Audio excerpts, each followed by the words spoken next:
Hello, everybody. Welcome back to the Big Ten Show. Sorry for the delay on uploads. Busy time going on right now, but we have content coming back out for you. And, we're here with the coaching power rankings. We've done the Big Ten team power rankings a little bit, a couple weeks ago. And now we're here for the coaches. So we're going to each run through each number 18 through 1. And then we're going to talk about each coach briefly. And leave your comments. Let us know what you think. Let us know your power rankings, etc. And if you like what we're doing here, please consider liking and subscribing. So we're here with, of course, Sonny Verma, my co-host. Sonny, how you doing today? I'm doing good, Justin. I'm looking forward to this. And returning back to the show, reluctantly, after looking at some of his rankings, Jeffrey the Greek's back. Jeffrey, how's it going, man? Justin, Sonny, my brothers from a different Big Ten podcasting mother. Great to see you. Thanks for having me. Of course. Do you want to tell the people where they can find you? Yep, I am Jeffrey the Greek at Jeffrey the Greek on Twitter. The podcast is the Eyes on Big podcast. The Twitter handle for the podcast does not have much action. That's mostly going to be through me, but you can find the Eyes on Big podcast pretty much wherever you find podcasts, which I think these days is pretty much Apple and Spotify. Yep. All right, perfect. So without further ado, we're going to go ahead and get into it. So we'll go ahead and, we'll start with Sonny. Let's start with Sonny. Go ahead, Sonny, with your number 18. My 18 is Deshaun Foster from UCLA. Now you'll kind of see a theme when it comes to my rankings.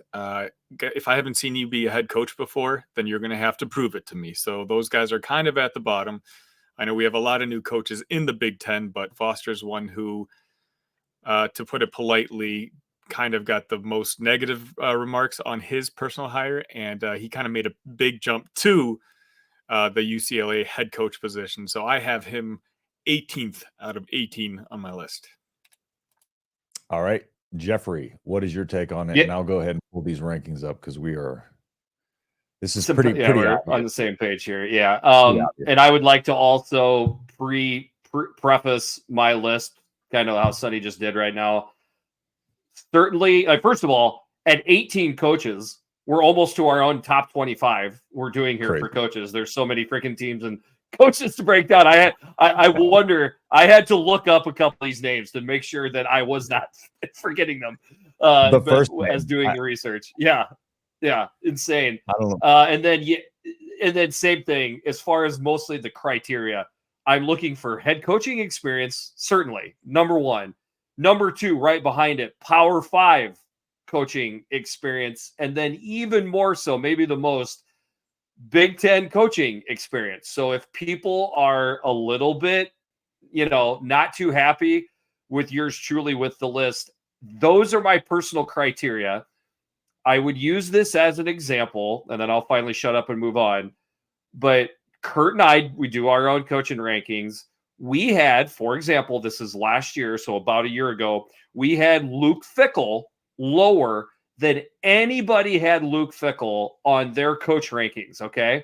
Yes, there's a little bit of I told you so going on here, but our thought process was first year at Wisconsin, first year in the Big Ten, can we at least see this first before we rank him the second or third best coach in the conference? I felt like that bore out. So using him as an example last year, I would apply that onto the list now. Okay, I've said my piece, but that's where I'm at. So my number 18 coach, also Deshaun Foster. I know Deshaun Foster he was always my secret fantasy running back when I used to play NFL fan. That's mostly what I know Deshaun Foster with, So the fact that that's the most I can tell you about Deshaun Foster, and I follow the sport pretty closely, will give you an example of how we're all green. Deshaun Foster's green. The jump from running back coach to head coach is immense. Going into your first year in the Big Ten, I wish you luck, Deshaun Foster. Yeah, and to your point about not knowing much about him, I even researched him for, UCLA episode, and I still don't know much about him. And so there's just isn't much there. So, yeah, I mean, this one was pretty obvious. Deshaun Foster has to be here, at least for the time being, until he really comes out and impresses. Or just, plummets to the bottom of the earth and they start over. So, all right, let's go ahead and get to our number 17. Jeffrey, we'll start with you this time. So I've got Ryan Walters of Purdue, also very green, right? First year was just last year, heading into his second year. I'm hearing good things. I like Ryan Walters. I think Ryan Walters seems to be liked by the fan base and the team. 4-8 start. Not bad. Okay. Little bit under, I think, what their season total was. Not bad. But when you start out 4-8, you're only in your second year. I think that's where you wind up at is 17. Yep. And Sonny, go ahead with yours. Oh, you're muted, bud. I have Sherrone Moore, and again, it just plays to what I said about Foster earlier.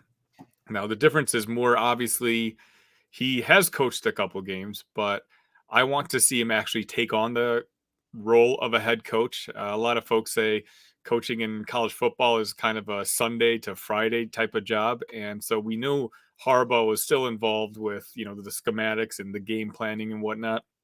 I just want to see Moore prove it on the field before I put him any higher. Yeah, and I am going to have Ryan Walters here as well. Ryan Walters, you know, I had him last on my list last time, and you know, of course, Sean Foster had to take that spot. But I, you know, it's not anything against, you know, Ryan Walters right now. You know, I know he does have a top 30 recruiting class or in the 30s. And so that's a big thing at Purdue, the fact that he's able to recruit there and after a 4-8 season. So this isn't any indication of that, the fact that, you know, he's in a bad spot or Purdue isn't the right spot for him. I just think we just need to really see, you know, it actually come to fruition and see some improvements. And so hopefully this year, you know, that'll give an opportunity for him to bump up this list a little bit. So we'll see, you know, we'll see how Purdue does this year. But yeah, right now, tentatively, I have to put Ryan Walters here since I had him last before. So, all right, we'll move on to number 16. And I'll go ahead and start here, similar to Sonny. Oh, I'm sorry. Let me pull that down. I pulled it up preemptively. So I'm going to have Sherrone Moore here. You know, first year kind of head coach, stepping into the role. Michigan really lost a lot of pieces. They lost a lot of coordinators.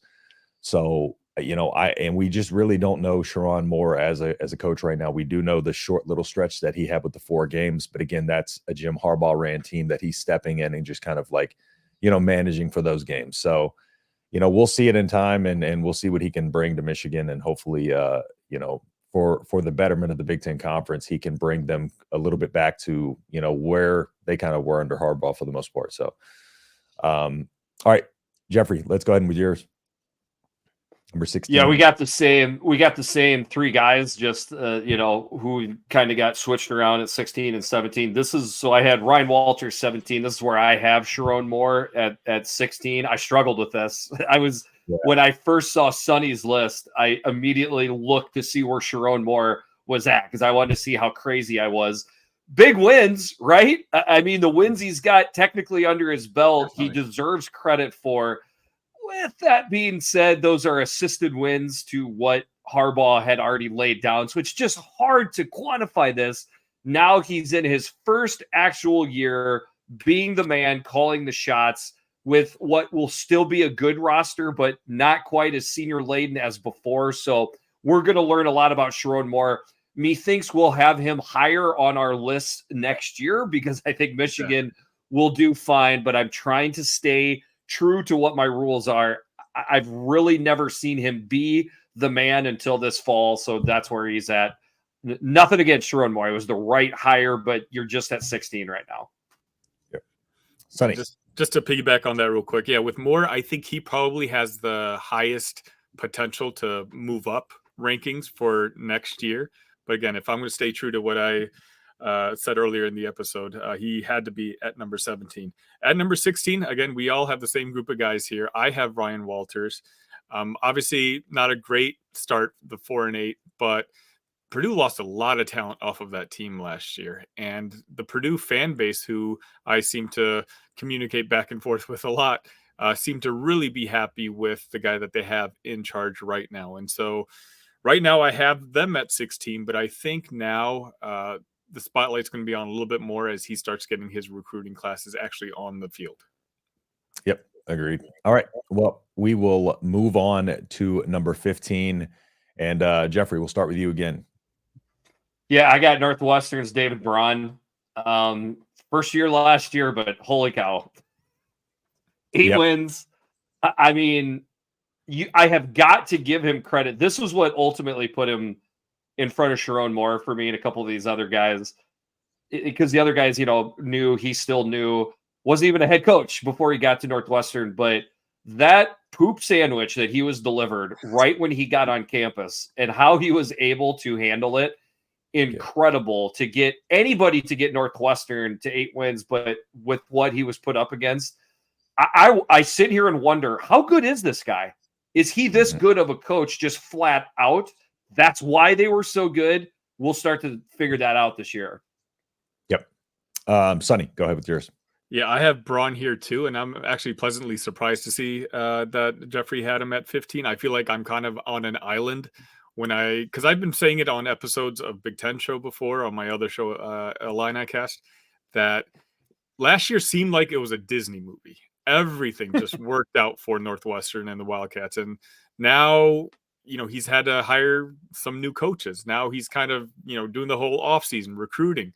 Is the momentum still going to be there? I don't know, but I just want to see it. By the way, it was more like a Wes Craven movie. I mean, it should be for you too, Sonny. I thought Northwestern finally had dropped off the cliff, but they're back. It cost us a chance to go bowling, so it's Yep. Sonny, I think you're a little less on an island than you think. We all three have David Braun here. Oh, wow. All right. Reason being is very similar to what you said. Yeah, we know what he did last year in kind of, a fill-in role, but we have yet to see a full cycle of him as a coach. And in a similar glass to, Sharon Moore, I know we kind of have them, one ahead of the other, but these could be intertwined any type of ways. As y'all see, we have them ranked kind of, really kind of the same type of group of people, but just kind of intertwined. So having Sharon Moore behind David Braun isn't any indication of how, that one's splitting hairs at that point. So, David Braun, similar to what y'all said, just hasn't got a full cycle in there. And, there was some momentum there, but let's see how far Northwestern can carry it and what they can turn this into. So, all right, let's move on to number 14, and we'll start with you, Sonny. I have Jedd Fisch. He's a guy who hasn't really stuck around at any jobs very long to see what he's like after a couple recruiting cycles, but everywhere this guy goes right now, he's winning, and winning at Arizona is no easy feat. So I have him at number 14. All right, Jeffrey. You want to go with my 14, or do you want me to continue on the Jedd Fisch comments? Go ahead. Go with the Jedd Fisch. Yep. Go ahead. So I got Jedd Fisch a spot higher. So listen, it's short-lived in Arizona, but it was good. Okay. I struggled with where to put Jedd Fisch as well. Okay. Kind of wondering if I should have him at 14th. Now that I'm looking at the guy I have in front of him, I think I might agree with Sonny more than I agree with my own list right here. Now he's in the, Big Ten Conference. Okay. So a lot different going on, and that he's at Washington with a gigantic roster makeover. So my guess is Jedd Fisch could drop, but I don't think that's because he's not a good coach. It's going to be a tough situation this first year, but did want to give him props for a really heck of what he got accomplished at Arizona. Yeah. And, that's a completely fair point. We pretty much would, in that case, I'll have him here. Sorry, wrong layout there. But yeah, I also had Jedd Fisch here. I do believe that Jedd Fisch is a really good coach. I believe he's a good recruiter, but again, just not a lot of experience. And you'll see I have another coach with not a ton of experience, a little higher in my list, as we all probably do. But yeah, Jedd Fisch just, one school that he did it at. We'll see how it transitions over, but I don't necessarily, none of us really know what to expect from him and what to expect if he can do the same thing that he did there as he did his previous program. So got to be there for me right now. And let's go ahead and move on to number 13. And I think, Jeffrey, we'll start with you because you already kind of hinted at yours. Yep. Smoke him if you got him, baby. The Siggy, Kurt Cignetti. You know, you look at, like, people are looking at James Madison, okay?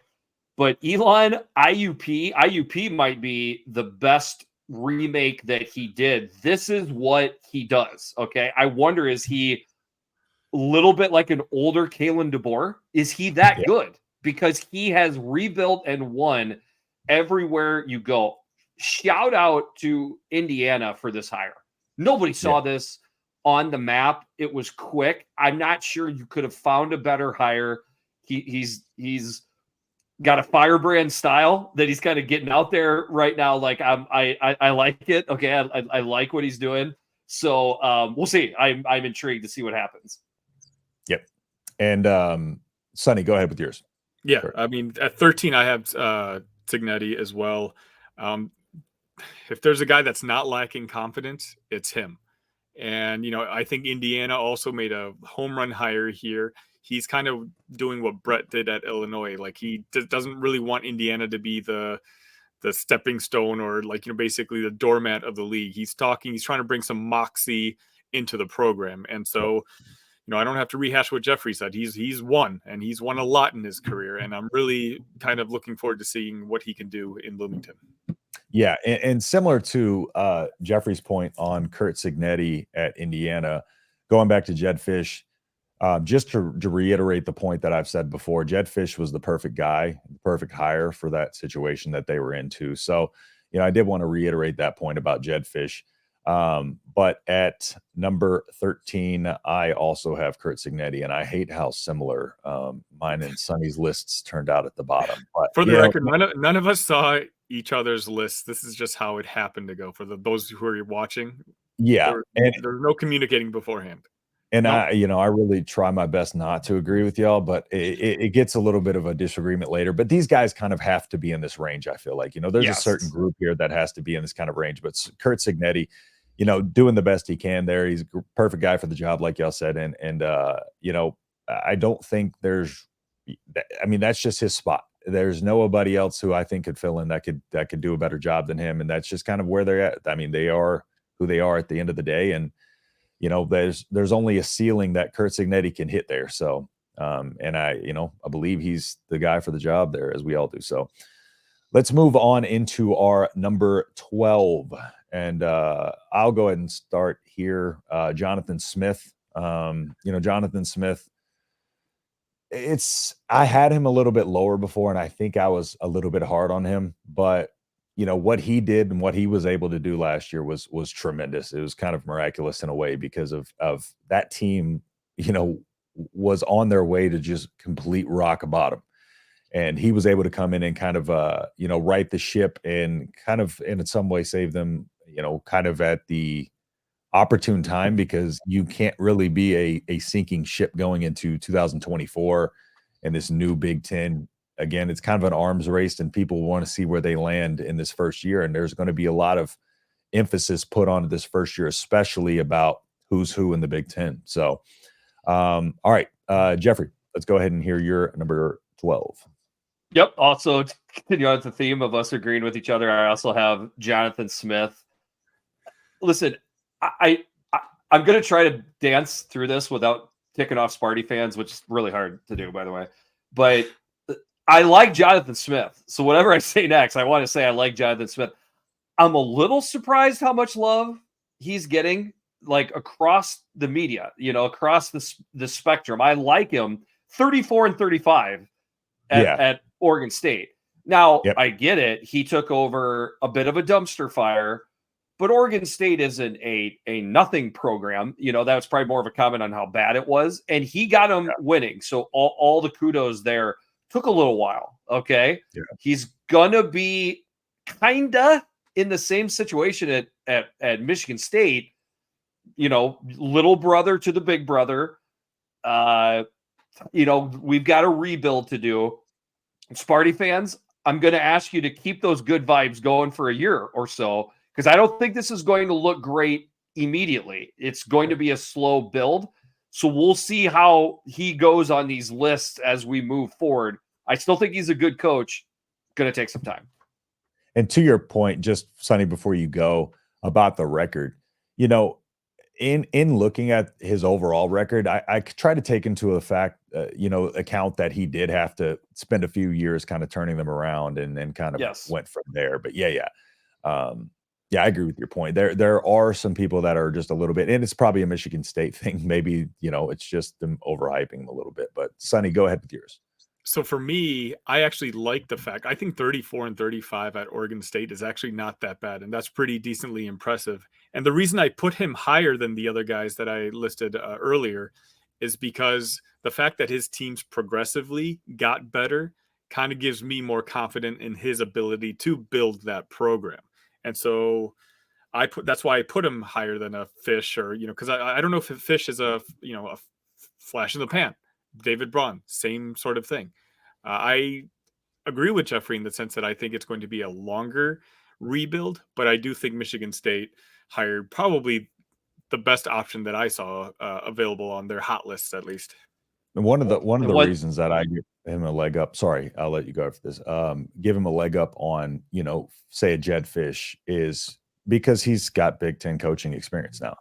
And so that to me matters. And so we'll see how some of these, new coaches do in the Big Ten, but I also take that into account as well. Jeffrey, what were you gonna say? Yeah, and he got a leg up for me because of how long he's been at Oregon State. So he's picked up a lot of head coaching experience. The one thing I would Yeah. point out, though, is just overall his coaching experience. Idaho, Montana, Boise State, Washington, Oregon State. We are all far west of the Mississippi. He is now in the heart of heartland. I'm not saying the sport completely changes when you're in the Midwest, but he is in a completely new recruiting area, all new challenges. He is one of the most intriguing coaches in the Big Ten right now, just because of the gigantic shift that he's up against. Yeah. Yeah, and I feel like a lot of coaches are in that situation too, where they got to kind of find a new footprint a little bit and put to start digging into some of these countries in the Midwest, where you find a bunch of these linemen and the trench guys. Well, and then I'd like to say for all of our lists, I mean, it just worked out honestly perfectly. We now have a line of demarcation because this was mostly the FNGs, right? Yeah. Into the Yeah. Big Ten. We are now getting into more the established dudes. And I think that's how it should be because I believe experience should matter. Yeah, agree. All right. So without further ado, let's go ahead and get into our number 11. Sonny, what's your 11? I have Mike Locksley.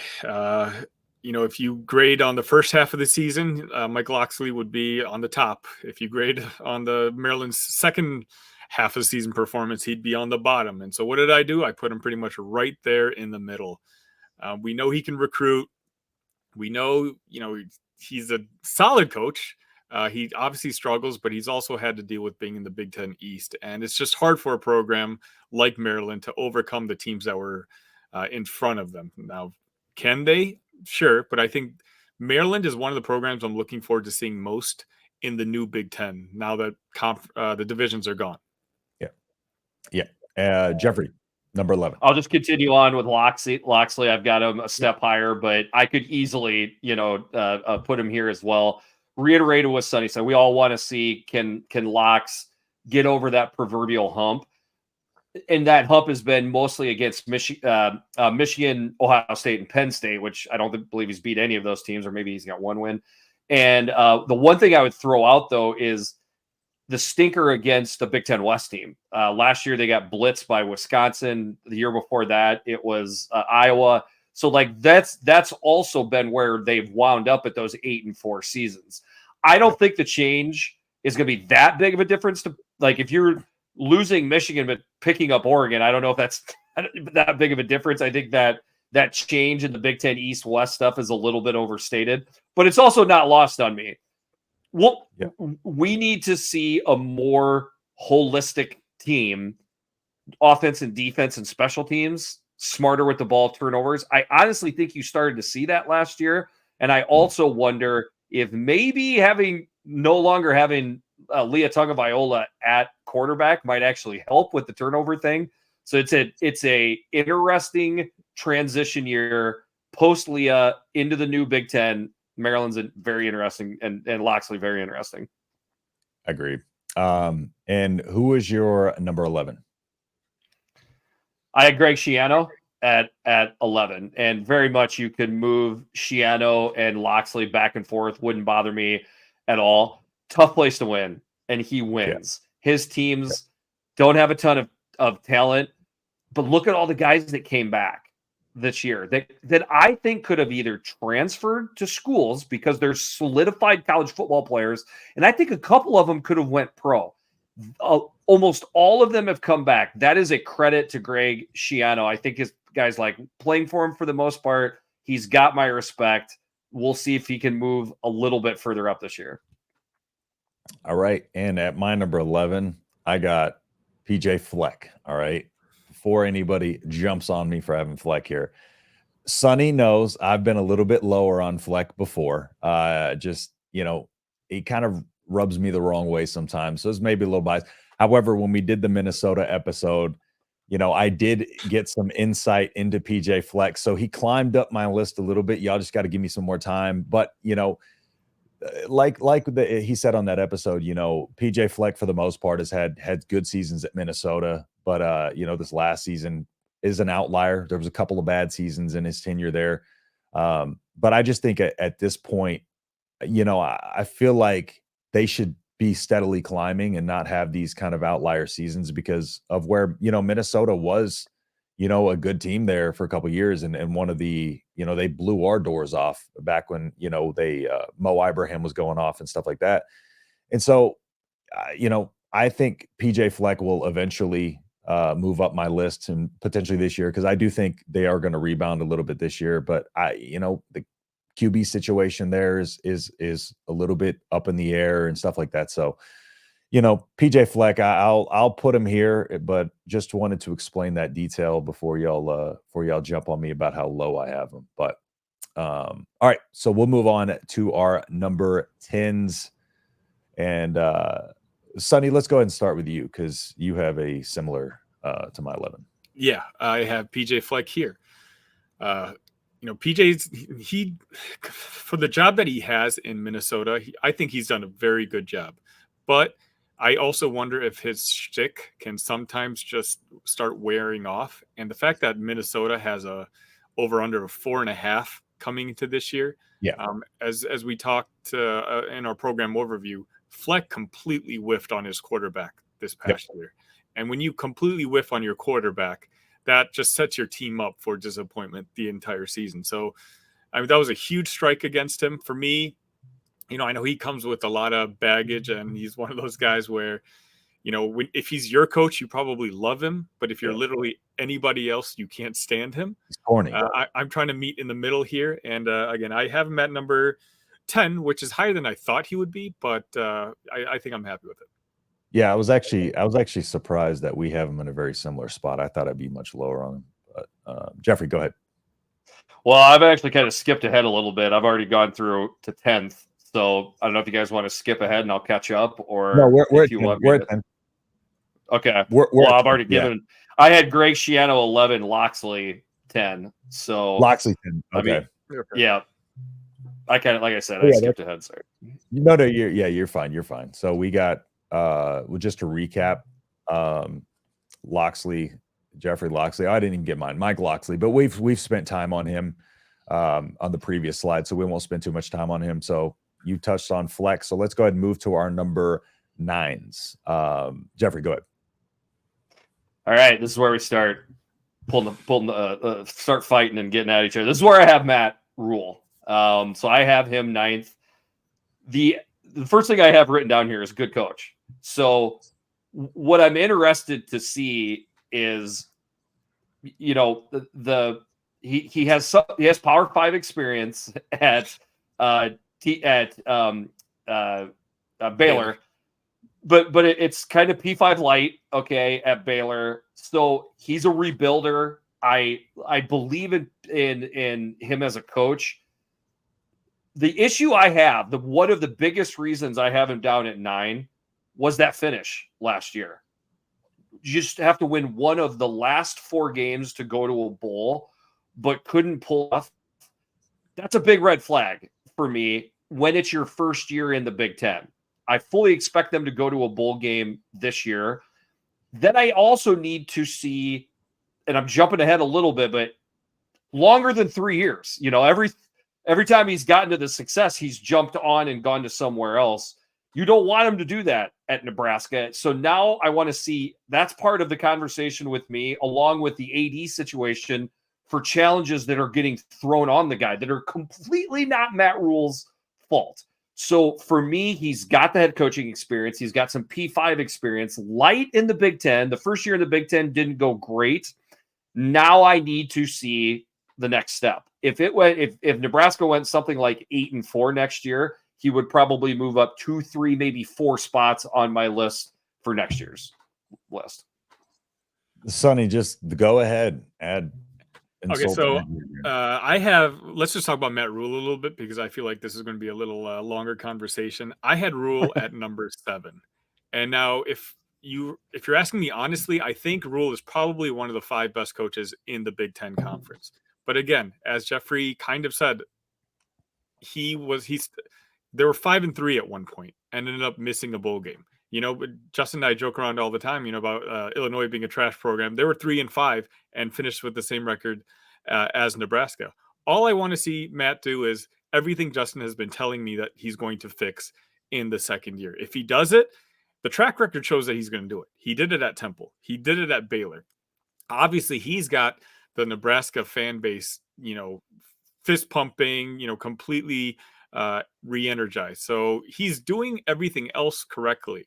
I just want to see him close it out again. You know, for me, not making a bowl game last year when you're being that close was kind of a red flag, but not so much that I'm worried, but it's so much that this is why I don't have him any higher on my list. Yeah. Well, I'll go ahead and touch on him. So I have him later in my list. I'll show you when I get there.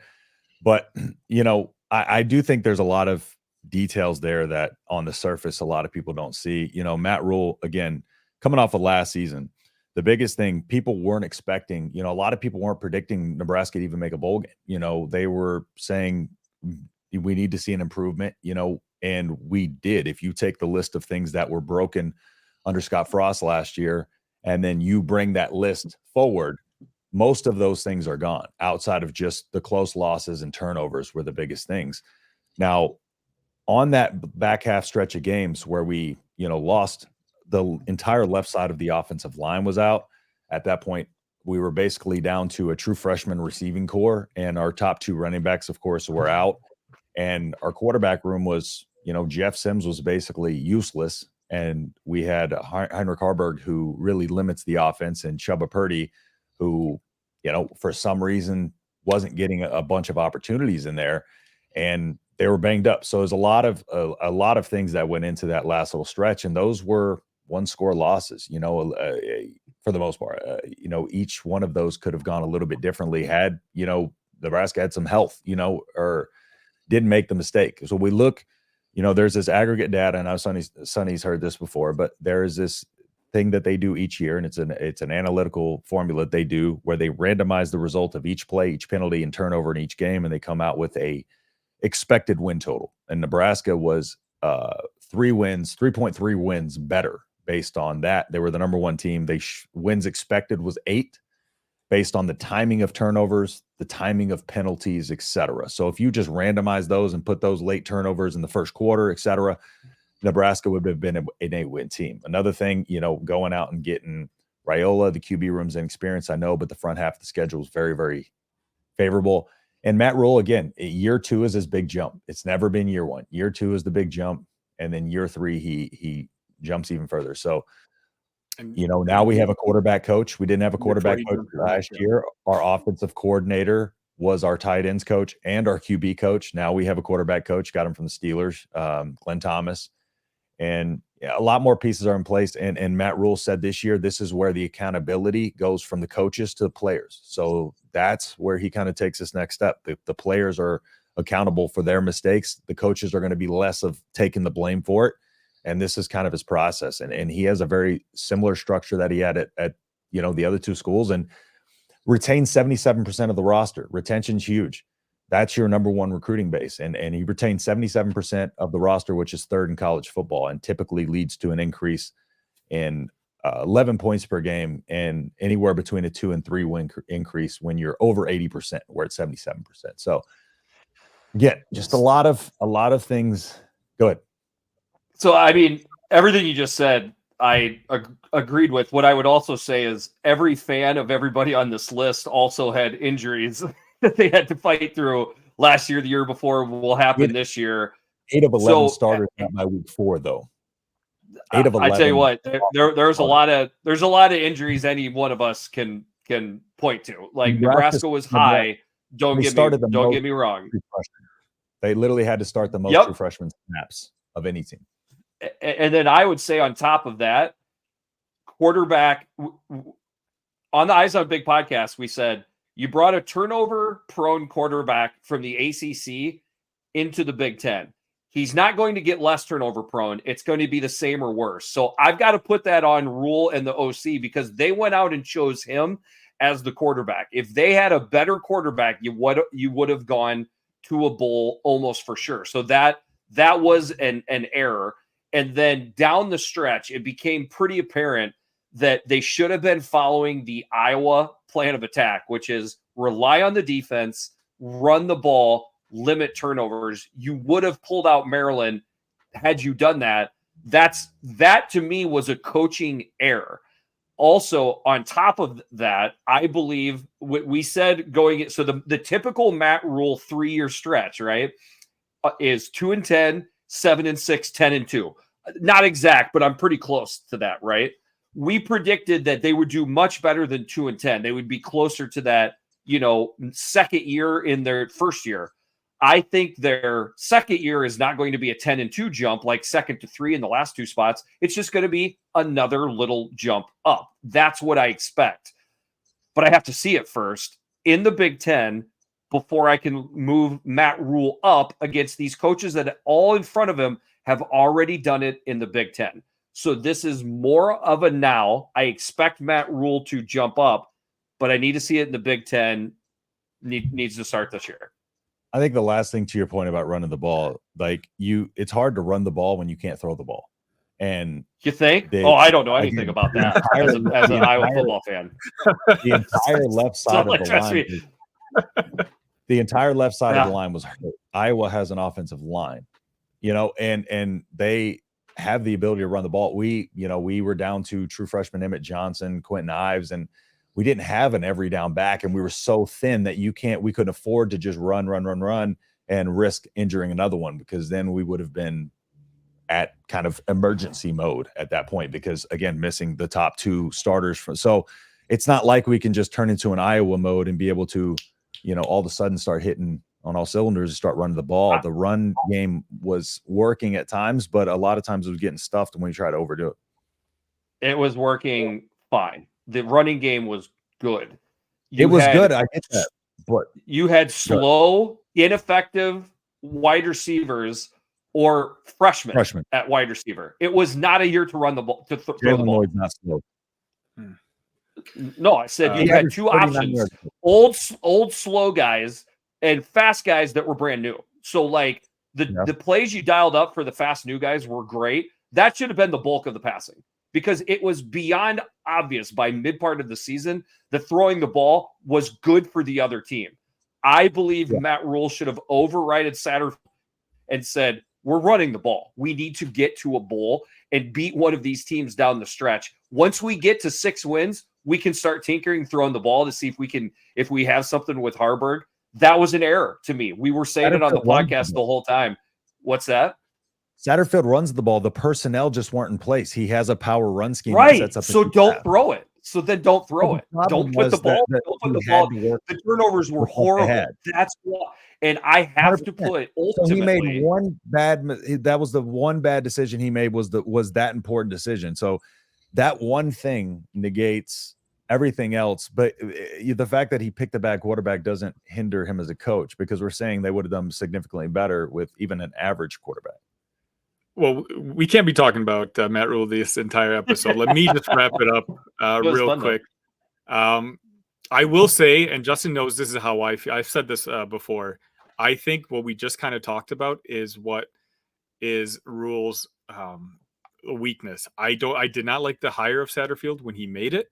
And I think right now he's got a limited ceiling. I think Nebraska will reach its potential under Rule after he moves on from Satterfield, just like we're about to move on from Matt Rule right now. Yeah, For because number 9, you're dead wrong. for number 9, you I want to have, say that and then just move on, so I can't counter it because I will. And well, we've talked 10 shred it minutes. apart. We've But go talked ahead. 10 minutes about it. That's why. Go ahead. Number 9, I have Greg Schiano. Again, we kind of talked about it already. I think he's a fantastic coach, and Rutgers is just a hard place to win. And there's really one coach that's proven that he can win there, and that's Schiano. I mean, when you go to Rutgers, you know that you're not going to really have an easy rollover win. They're going to play physical. They're going to play a Rutgers brand of football. They've really bought in out there in the East. And, as mentioned earlier, they've got a really high retention rate. I think Schiano is a fantastic coach and easily top half in the Big Ten. Jeffrey. So am I given where we at? Because we got 10 on the screen. Well, no, we're on 9. I'll pull 9. it up after we give our rankings. Yeah. Well, 9 was Matt Rule, so obviously talked about him enough. Oh yeah, just go on to 8. You can talk about Schiano if you want. He did.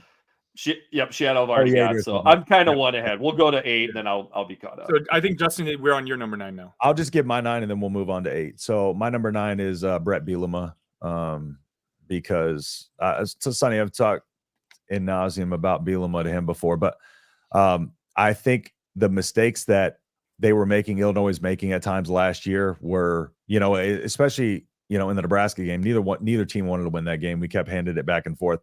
However, I do think Bielema is, a good coach, and I think he's exactly what Illinois needs. But I do think that I don't know. I think that team should be a little bit more, I guess, disciplined at this point in his tenure. And Sonny may be able to, give me something that counters that point. But just from looking from afar and stuff like that, and then, the situation last year, they were in a little bit of tough situation when the Paddock, came in and really took the fan base by storm. There's a little bit of quarterback controversy at that point, but I think Bielema is doing a good job there. I think he can do a little bit. What's y'all's recruiting rank this year, Sonny? You mean the class that just ended? Yeah. I believe it was 49 or 50. Yeah, exactly. So like just being in the 50s, and then I see Purdue in the 30s. Like I just think Bielema is a better recruiter than that, and we'll see if he can clean up a lot of those issues coming into next season, he's going to bump up my list. So, Jeffrey, let's get your number 9 if we haven't got it already. Number 8. 8. Yeah, we're at 8 now. Yep. So my number 8. Try to confuse this even more. So this is where I have PJ Fleck. But it's funny. My first thing I have here is gets knocked down because of antics, which is basically explaining why Justin has him knocked down. Justin even pretty much openly said I have him knocked down because of his antics. Yep. He's a good coach, though. Okay. In his down year, they went to a bowl game, right? It's a down year, and they still went to a bowl game and won it. The guy wins bowl games, by the way, like crazy. They play good defense. They run the ball well. They had an issue at quarterback last year. I did not think they were going to. That surprised me how much they struggled at the quarterback spot last year. I'm giving him the benefit of the doubt. I was lower on Minnesota than most people were last year. I have yet to make up my mind they'll be coming into this year. I predict it could be tough. Okay, for them, this could be a tough year. But I'm going off of what I've seen from PJ. You had the 11-win season in there. He's beaten Wisconsin a couple times. He freaking got Iowa last year. He has a good, strong Big Ten overall record. To me, he deserves that 8th spot, whether you like the guy or not. All right, Sonny. And I was one of those people that was a little too high on Minnesota last year for what it's worth. Surprisingly. Sonny, go ahead. Number 8 is where actually I put Bielema, and just trying to take my Illinois hat off. Obviously, last year was a disappointment, but we had 3 guys drafted in the top 70 picks, and basically we had a lot of guys not just drafted but go on to the NFL, which for Illinois in the Lovie Smith era was unheard of. I think we had NFL players drafted the first 2 years, but then the following 3 years nothing. And we're not Georgia. We don't have blue chip talent that was ready to replace them, immediately. What Brett has recruited best, arguably, is the running back room and the offensive line, which is basically a Brett Bielema staple.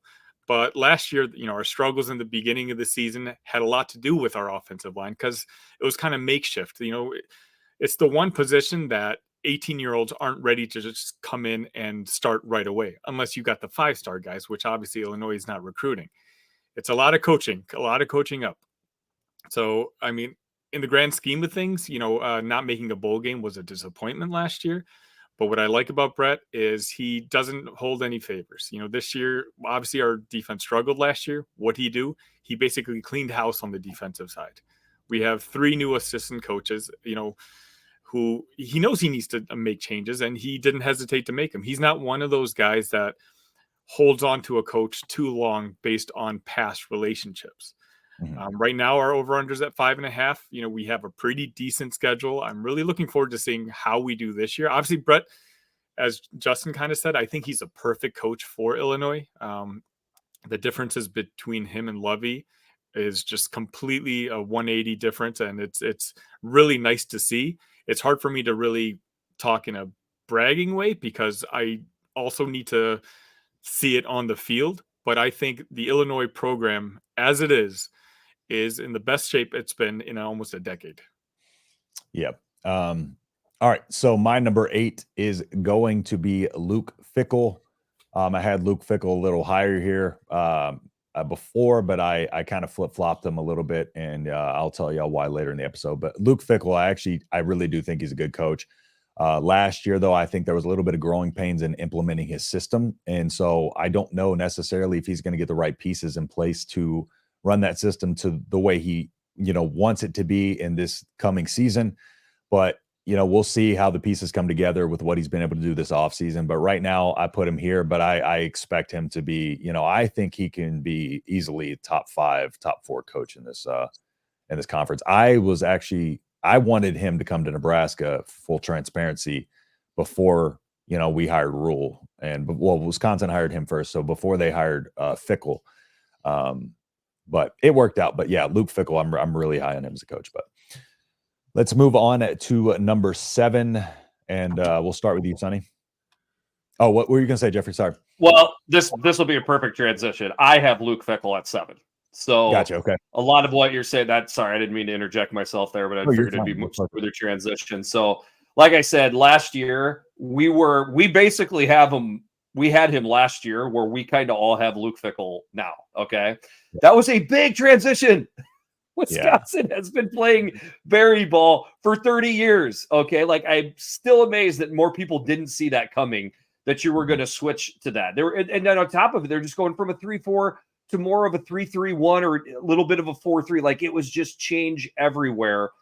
Luke Fickell has gone on record of saying it was a change that even he had anticipated it being. So he learned a lot, but he's a very transparent guy. It's hard not to like Luke Fickell, even as a rival fan base. I would say the same thing, by the way, about Matt Rule.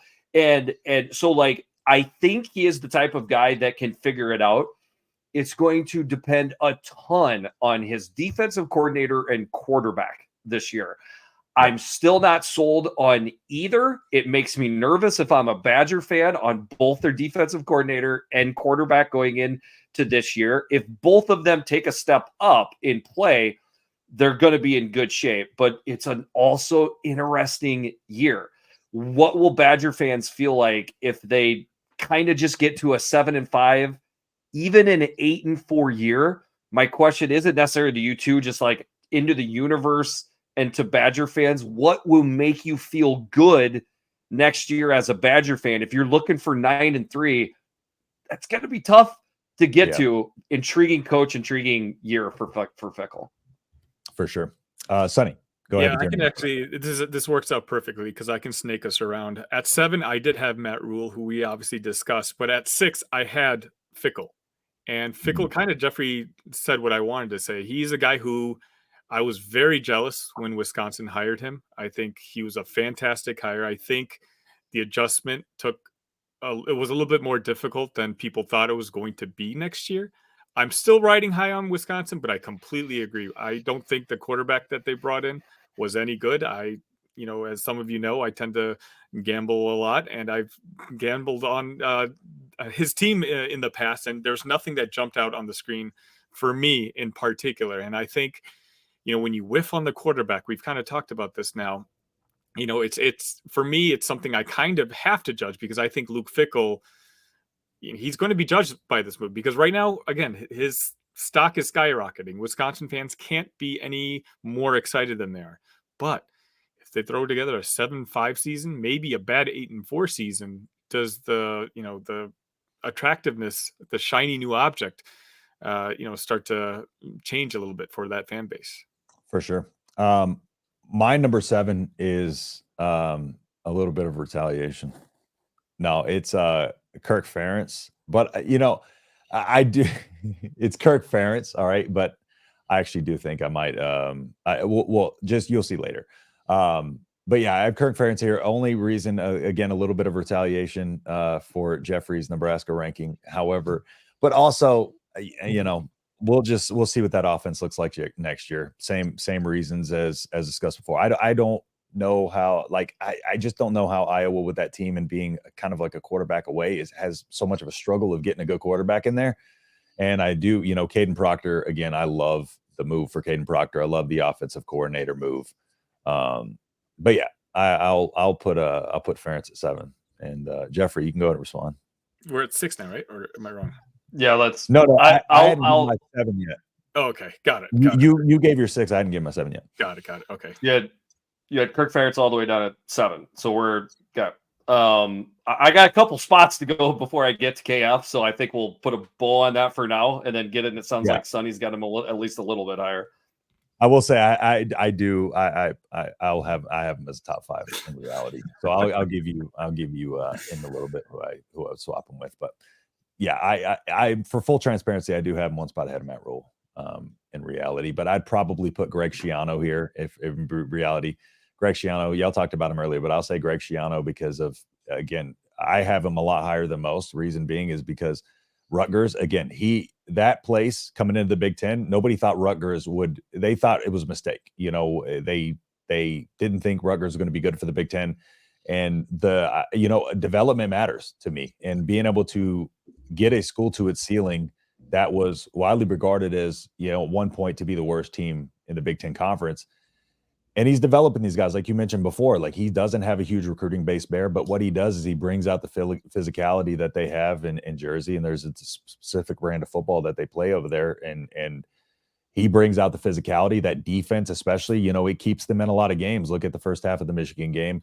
I just think he has a really good squad over there, and if we're going just by power ranking coaches, Greg Schiano, to me, he has to be a little high up here just based on that factor alone. He's got Rutgers at what I believe to be, near their ceiling, if not their ceiling. So, but yeah. So, all right. That's where I'll put him. But when we get to KF later, we'll talk a little bit about it more in detail. Sonny, did you give your 6 yet? You gave your 6, right? Yeah. My 6 pickle. And Jeffrey, go ahead. This is where I got Brett Bielema at 6. So, tougher year last year, probably easier to justify if, let's say, Illinois went to a bowl and won the bowl and was 7-6 this year. So transitional year for sure. But honestly, I think he actually did pretty good at Arkansas. I think people look back on his last year way too much. Like, he took over a semi-dumpster fire at Arkansas and had them looking a lot better. Like, he took Alabama to the brink like that 3rd year or something like that. Then there was an injury bug and a bad quarterback, and they fell off. And then the SEC, you just get dumped. That's it. It takes one bad year, and then you're gone. He knew it. He was gone. Yep. He had talent his first 2 years at Illinois, and he won with that talent. So you give me talent or even a somewhat talented roster, Brett Bielema will win with it. That's what makes me most nervous. Can he get the talent in to start winning?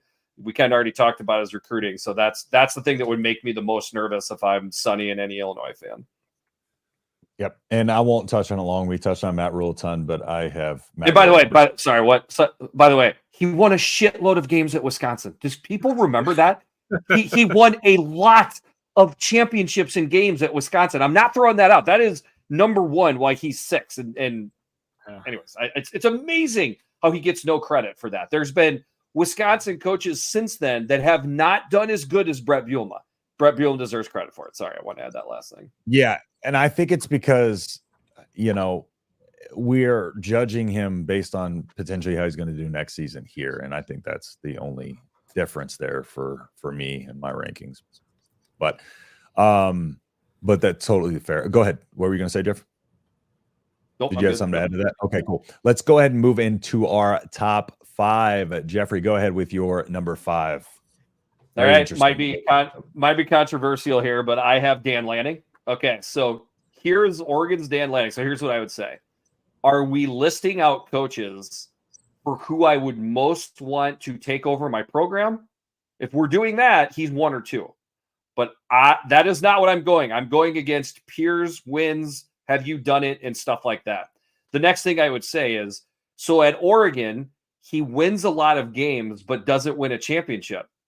Oh, okay, so he's like every Oregon coach, right? Isn't that what we've gotten out of Oregon for 25 years? So he's doing what coaches do with Oregon, but he's fiery. He looks cool. He says cool things.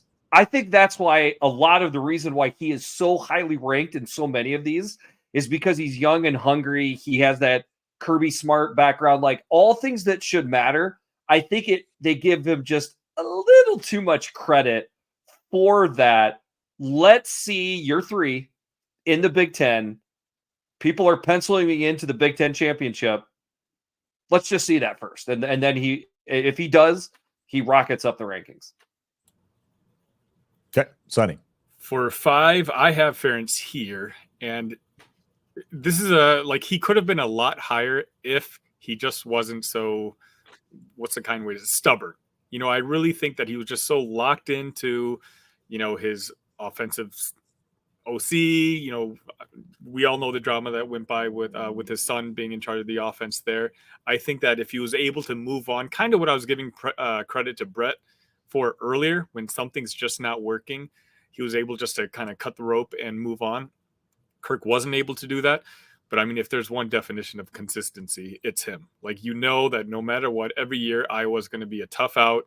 They're going to play good defense. They're not going to make many mistakes. Their special teams is going to be good. So really, I think he's a top 5 coach, and he's a guy who could have been a top 3, top 2 coach if he just wasn't so, he's been there forever. So, sometimes the older guys just kind of have a little stubbornness to him, and that's just who he is.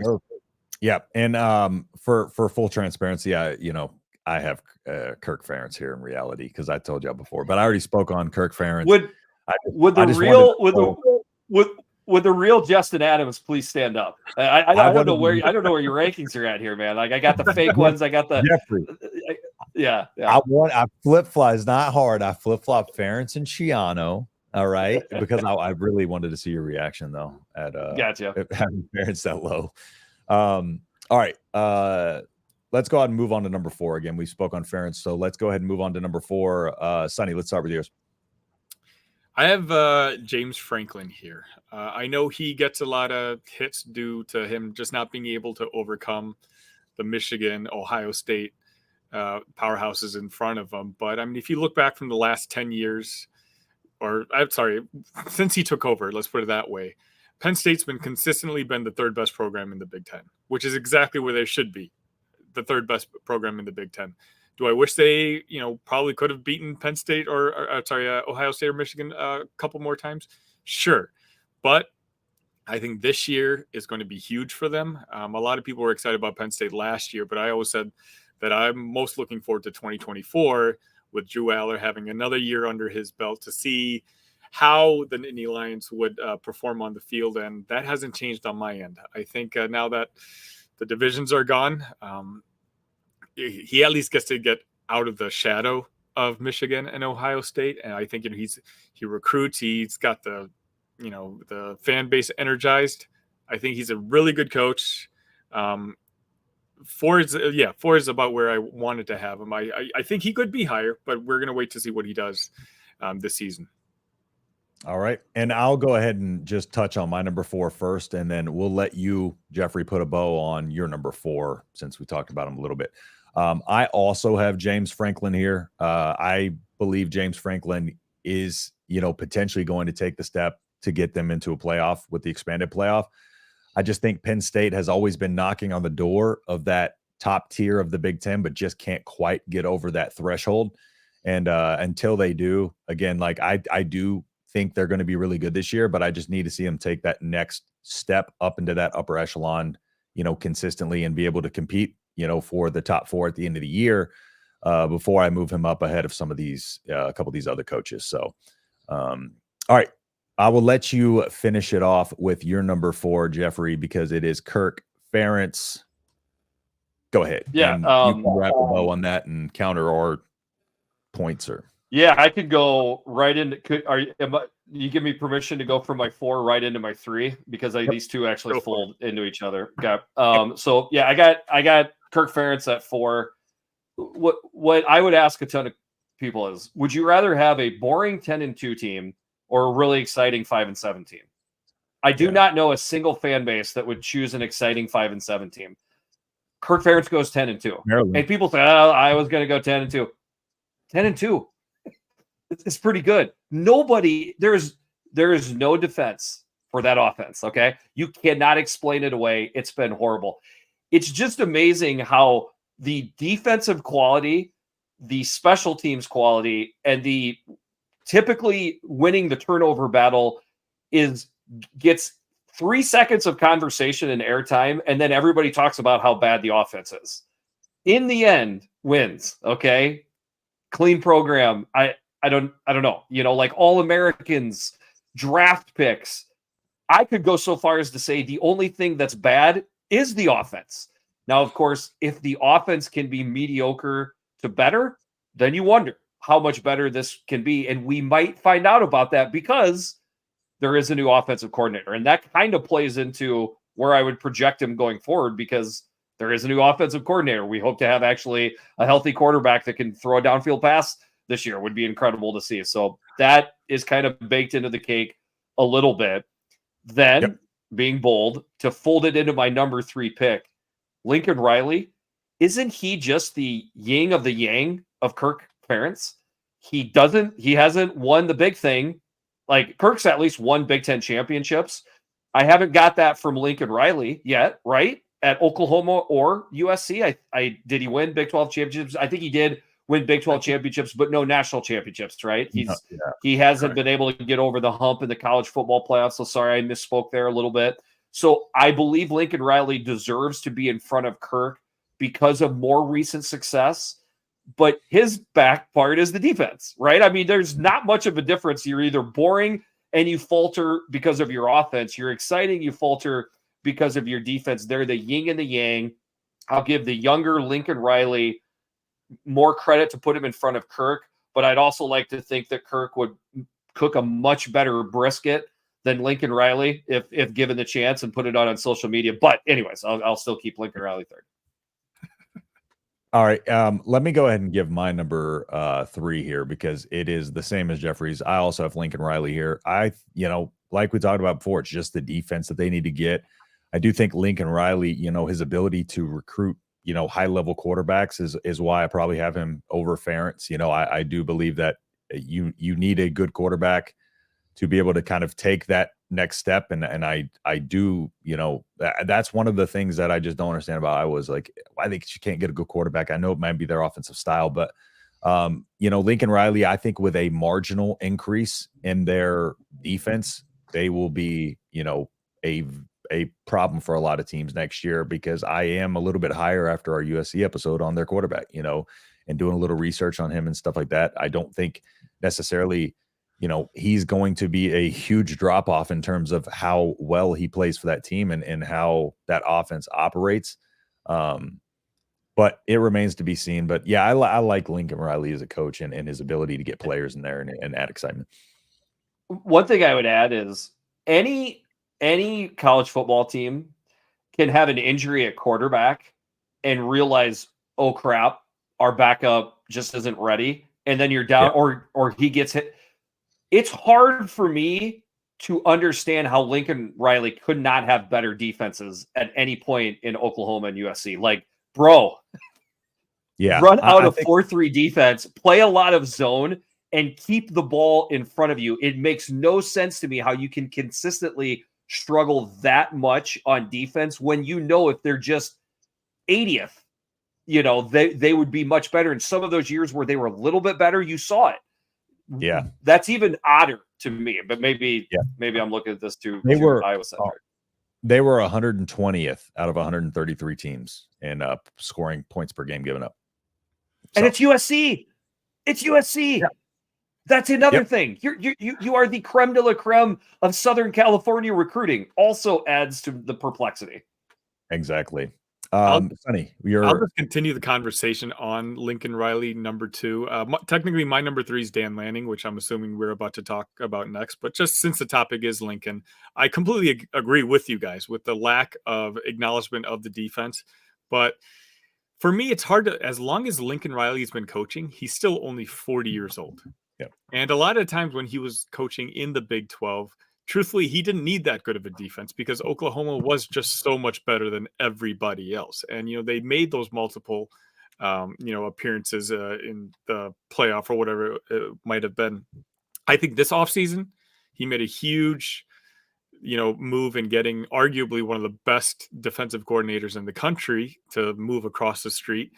And I'm looking forward to, basically to me, he kind of recognized that his style of play of just ignoring one side of the football wasn't going to work anymore. He dodged the Big Ten one time, or the SEC, I guess the first time when Oklahoma committed to going to the SEC, he jumps to USC. USC's coming to the Big Ten.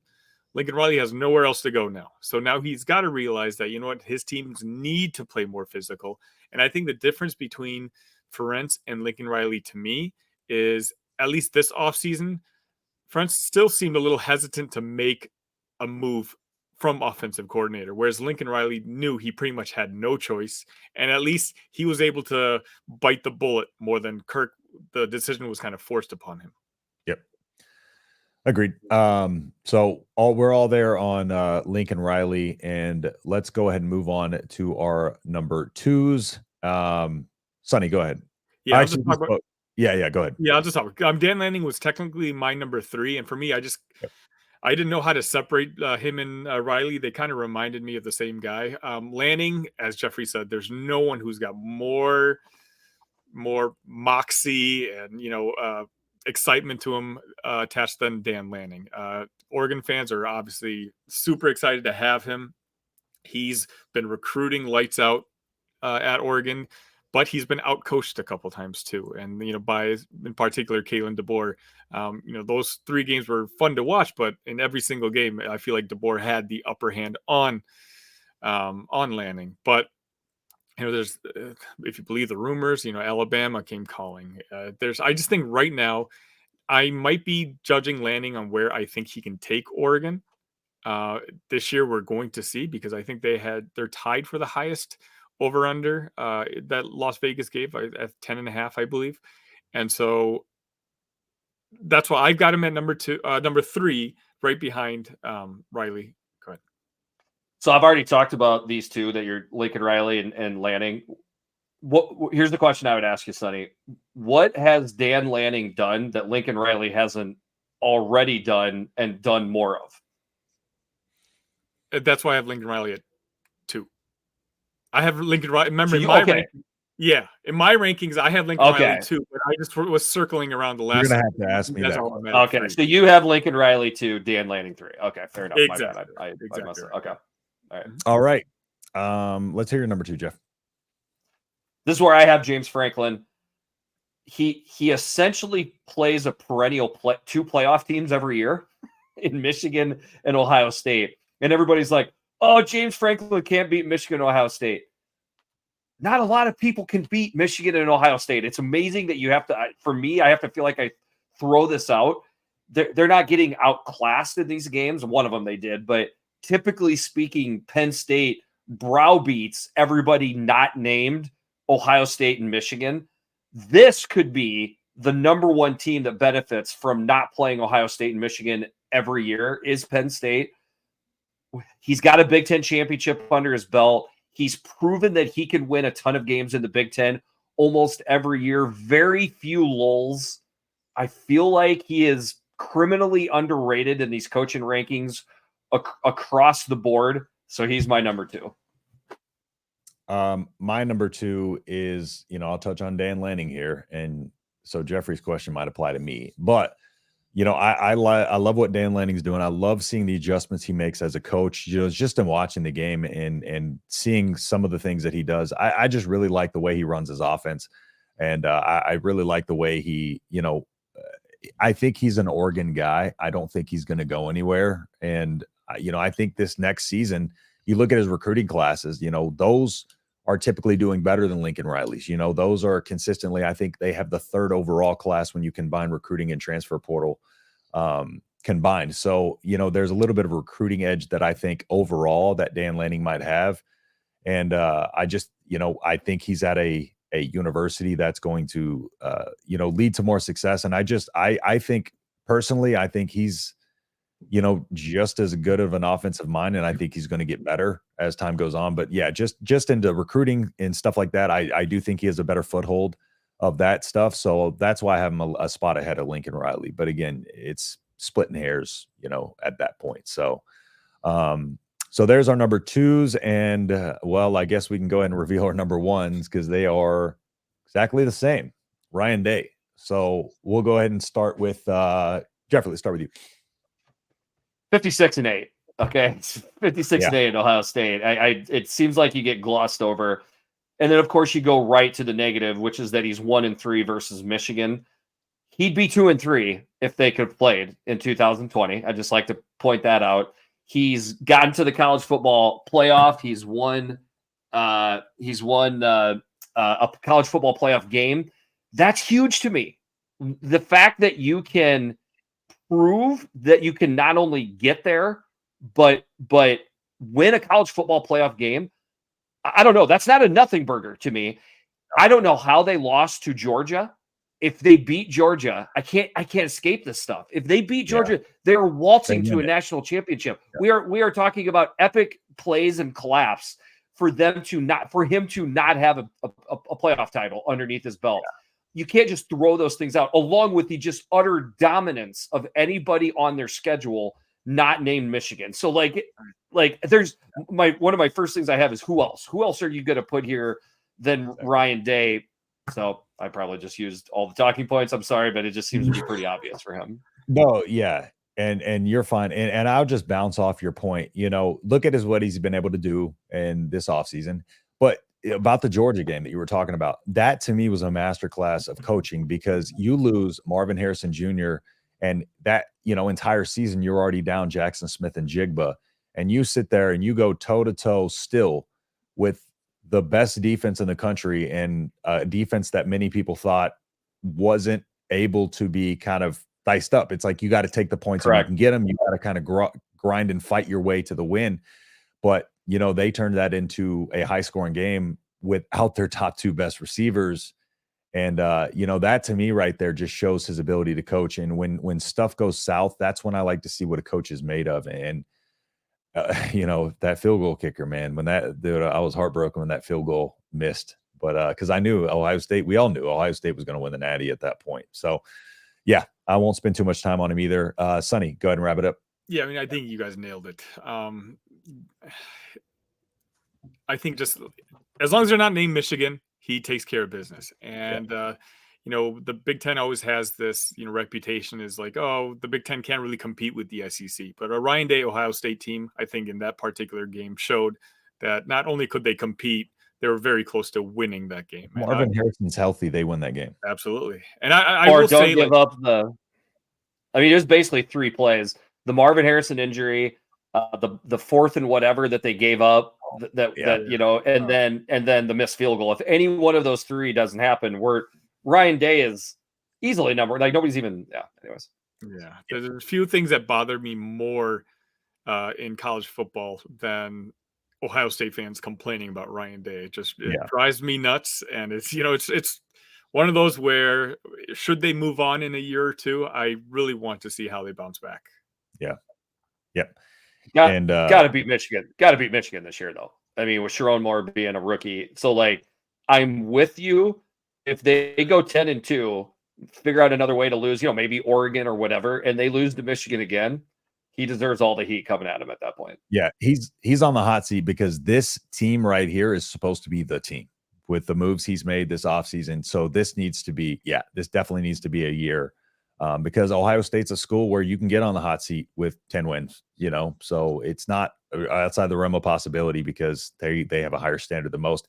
And another thing too, Ohio State puts the most 3 stars in the NFL. So development is crazy there too. They have a really good development, and people think it's all 4 and 5 stars. No, they develop those guys, and they develop their 3 stars into good talent as well. So, all right. Well, that wraps it up for our power rankings here. And it was a longer episode than we expected. However, we nailed that 30-35 minute prediction that we thought we'd have for we just crushed it.